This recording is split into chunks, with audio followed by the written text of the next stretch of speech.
मैं कशिश सिंह बघेल आप सबके समक्ष उपस्थित हूँ एक बहुत ही महत्वपूर्ण मुद्दे पे चर्चा करने के लिए। कहते हैं कि अभिव्यक्ति की स्वतंत्रता न हो तो इंसान भी गुलाम होता है। ऐसे ही कुछ आरोप लगा रहे हैं कुछ फिल्म के निर्माता कि उन्हें अभिव्यक्ति में आघात दिया जा रहा है। क्या है इसकी पूरी कहानी? हाल ही में एक टीजर लॉन्च हुआ था अजमेर 92 का। उसके बाद फिल्म विवादों के घेरे में आ गई। ऐसा क्या था उस फिल्म में? हालांकि फिल्म की रिलीज डेट आ गई है 14 जुलाई को है, जो कि लेकिन वो अभी भी विवाद के घेरे में है। तो ये समझने के लिए कि कंट्रोवर्सी की क्यों जा रही है, पहले हमें फिल्म में देखना होगा कि वो किस पर आधारित है। The 1992 Ajmer rape and blackmailing scandal. क्या है ये ऐसा दिल दहलाने वाला एक केस था जिससे आज तक अभी तक बहुत लोग बाहर नहीं आ पाए हैं। अजमेर में राजस्थान में 250 लड़कियों के साथ दुष्कर्म किया गया और उनकी अश्लील तस्वीरें वायरल की गई। यहाँ तक कि 28 लोगों को लापता किया गया और हत्या और आत्महत्या के जो केस हैं वो इस फिल्म में दिखाए गए हैं। अजमेर शरीफ दरगाह जो कि सूफी संत की बहुत बड़ी आज भी दरगाह है, जहां हिंदू और मुस्लिम दोनों ही जाते हैं, पूजा करते हैं। लेकिन ये वह समय था जब कि अजमेर में जो खादिम परिवार के सदस्य हुआ करते थे उनको बहुत ही महत्वपूर्ण दिया जाता था, उन्हें उच्च पद दिया जाता था। वो राजनीतिक, आर्थिक और धन के तौर पे बहुत पावरफुल हुआ करते थे। यहाँ तक कि जिसके सरनेम के आखिर में चिश्ती लगा होता था उन्हें और भी उच्च पदक दिया जाता था। 90 के शतक में लड़कियों को कॉलेज जाना बहुत ही मुश्किल हुआ करता था, एक संघर्षमय कार्य हुआ करता था, क्योंकि उस समय जो ऐसी लड़कियां ज्यादातर कॉलेज जा पाती थी जो कि बड़े घरानों से ताल्लुकात रखती थी।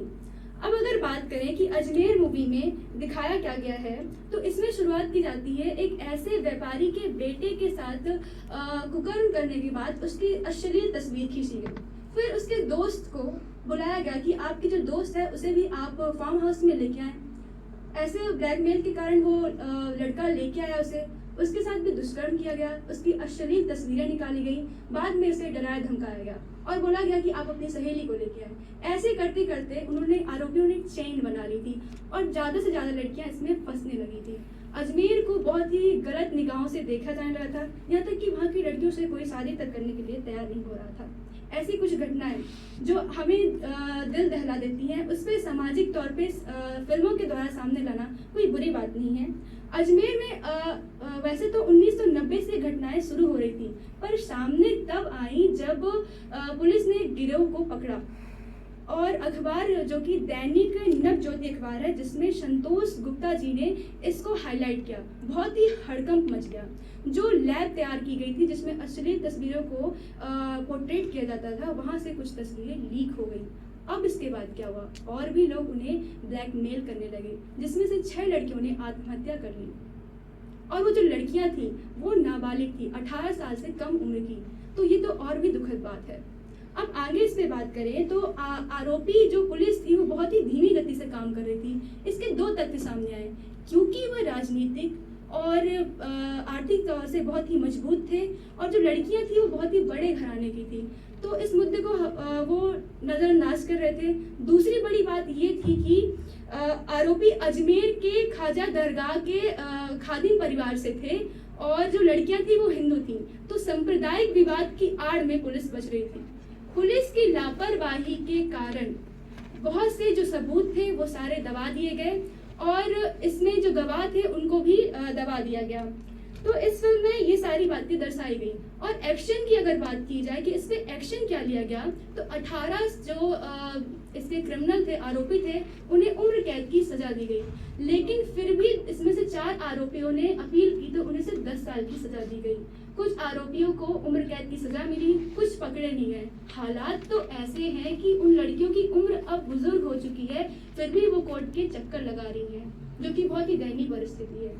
अब तो हमने जान लिया कि फिल्म में दर्शाया क्या है, लेकिन हम कंट्रोवर्सी की बात कैसे नहीं कर सकते हैं। उसमें इस्लामिक पक्ष ने क्या लिखा है और कहा है अपना बयान कि ऑल इंडिया मुस्लिम जमात के प्रेसिडेंट कहते हैं कि यह एक इस्लामिक फोबिक मूवी है, किसी एक पर्टिकुलर इस्लाम को टारगेट किया जा रहा है, जो कि सही नहीं है।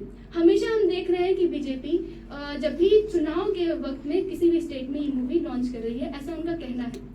तीसरी बात वो कह रहे हैं कि राजस्थान में ऐसी घटनाएं होती रहती हैं जिसमें सिर्फ एक समुदाय जिम्मेदार नहीं है, बल्कि हिंदू और मुस्लिम दोनों ही समुदाय जिम्मेदार हैं। बयान यह है कि जो डेटा है तो 230 लड़कियों का वो भी गलत है, सिर्फ 12 लड़कियों के साथ ऐसा हुआ है। तो अब देखना ये है कि वास्तविकता में जो फिल्म में दिखाया गया है वो क्या रियलिटी बेस्ड है या फिर कोई भी फिक्शनल चीजें भी इसमें यूज की गई है। अगर फिल्म में वैसा ही जो हालात हुआ है, जो लड़कियों के साथ दुष्कर्म हुआ है, जो उनके साथ गलत हुआ है, उसको दर्शाया गया है कि कुछ प्रोपेगेंडा भी यूज किया गया है, ये तो फिल्म देखने के बाद ही पता चलेगा। फिल्म सेंसर बोर्ड से पास कर दी गई है। और इसी के साथ मैं अपनी बात खत्म करते हुए आप सबका धन्यवाद कहना चाहूँगी कि आप सब ने बहुत ही धैर्यतापूर्वक मेरी बात सुनी। बहुत बहुत धन्यवाद।